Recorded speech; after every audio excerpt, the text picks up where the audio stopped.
Hello বন্ধুরা, আশা করি আপনারা সবাই ভালো আছেন। বড়দের প্রণাম ও ছোটদের ভালোবাসা জানাই। আজকের ভিডিওতে আমি আপনাদের দেখাবো সিকিমের নামচিতে এসে আপনারা একদিনে কোন কোন দর্শনীয় স্থানগুলি দর্শন করে নিতে পারবেন। আমার ভিডিও যদি আপনাদের ভালো লেগে থাকে অবশ্যই একটি লাইক আর কমেন্ট করে সাবস্ক্রাইব করে পাশে থাকবেন।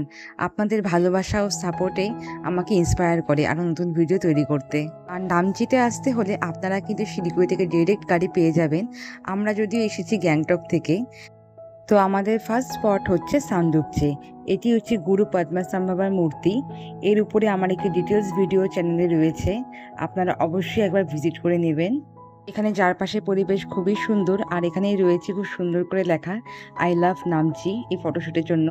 এরপর নেক্সট স্পট হচ্ছে সাই বুদ্ধের গোল্ডেন টেম্পল। এটি ভীষণই সুন্দর এই মন্দিরটিরও ডিটেলস ভিডিও আমার চ্যানেলে আপনারা পেয়ে যাবেন, একবার অবশ্যই চেক করে নেবেন। দুপাশে ছাতার নিচে প্রচুর গিফটের আইটেম আপনারা পেয়ে যাবেন। নেক্সট এর পরবর্তী খুব একটি সুন্দর স্পট হচ্ছে টেমিটি গার্ডেন।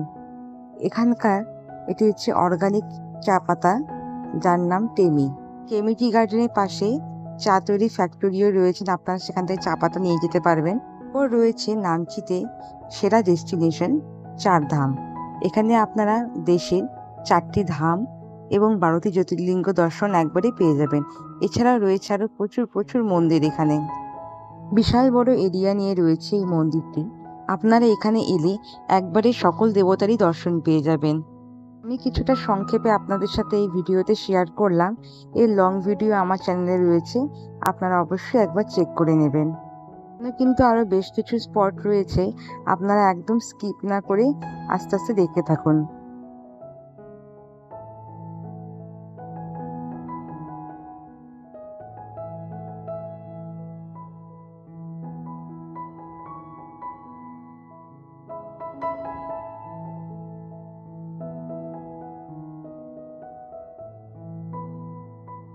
এরপর রয়েছে বৌদ্ধ পার্ক। এটি নামচিতে অবস্থিত না হলেও নামচির খুব কাছেই রাভাংলাতে অবস্থিত। আপনারা নামচিতে এলে অবশ্যই রাভাংলা যাবেন আর বৌদ্ধ পার্কটি একবার ঘুরে আসবেন, মন ভরে যাবে, কথা দিলাম। এত বড় একটি বৌদ্ধ মূর্তি এত সুন্দর একটি লোকেশনে রয়েছে, সত্যি মানে চোখে না দেখে বিশ্বাস করার উপায় নেই।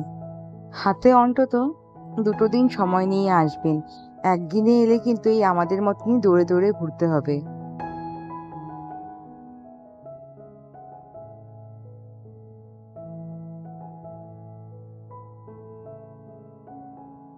এরপর রয়েছে বায়োডাইভার্সিটি পার্ক, যেটি সেই সময় বন্ধ ছিল, আমরা দেখতে পারিনি, তাই বাইরে থেকে আপনাদের জন্য একটু ক্যাপচার করে নিয়েছি। এরপর রয়েছে রোজ গার্ডেন, যেটি সময়ের অভাবে আমাদের যাওয়া হয়নি। এছাড়া অর্কিড গার্ডেনও রয়েছে। তারপর রয়েছে নামচিতে বাইচুং স্টেডিয়াম, যেটি একটি অন্যতম দর্শনীয় স্থান। আজকের ভিডিওটি আপনাদের কেমন লাগলো অবশ্যই কমেন্ট করে জানাবেন, আর যেই জায়গাটি আপনাদের বেশি ভালো লাগলো সেটি অবশ্যই আমাকে বলবেন। আর প্রত্যেকটি জায়গারই ডিটেলস ভিডিও আমার চ্যানেলে আপলোড করা আছে, আপনাদের যদি ভালো লাগে আপনারা একবার চেক করে দেখে নেবেন। এর মতন এখানেই বিদায়, ভালো থাকবেন আপনারা, গুড বাই।